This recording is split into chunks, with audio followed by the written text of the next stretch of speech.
اگر ڈرون حملہ تھا، گاڑی تباہ ہو گئی ہے، تو اس کا آئی ڈی کارڈ، پاسپورٹ، وہ اس قدر میں رہ کے اس کے تو آگ پاس سے بھی نہیں گزری، چھو کے بھی نہیں گزری، یہ کیسے ہوا؟ جی، یہی تو کنٹروورسی ہے، اسی کو تو ہم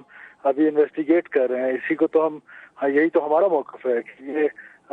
جب گاڑی تباہ ہو گئی، لاشیں جل گئیں، شناخت کے قابل نہ رہیں، پاسپورٹ صحیح سلامت ہے،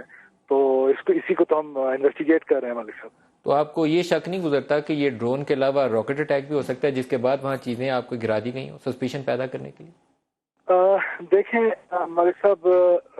اس کو بھی ہم اس پہلو کو بھی انویسٹیگیٹ کر رہے ہیں، ہماری اسپیشل برانچ کی ٹیمیں وہاں پہ پہنچ گئی ہیں،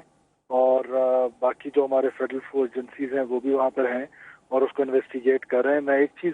آپ کو بتا دوں، دیکھیں دس از ناٹ امپورٹنٹ کہ یہ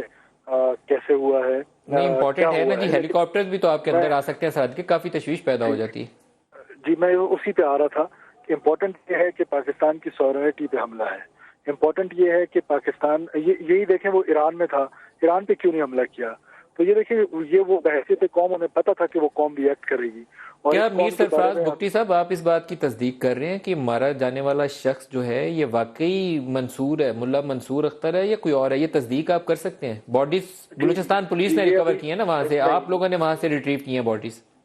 جی دیکھیں ہم بالکل اس کی تصدیق نہیں کر رہے ہیں، ہم نے لیبورٹری کے لیے بھیج دی ہے، ڈی این اے کے لیے بھیج دیے ہیں، انویسٹیگیٹ ہم کر رہے ہیں، وہ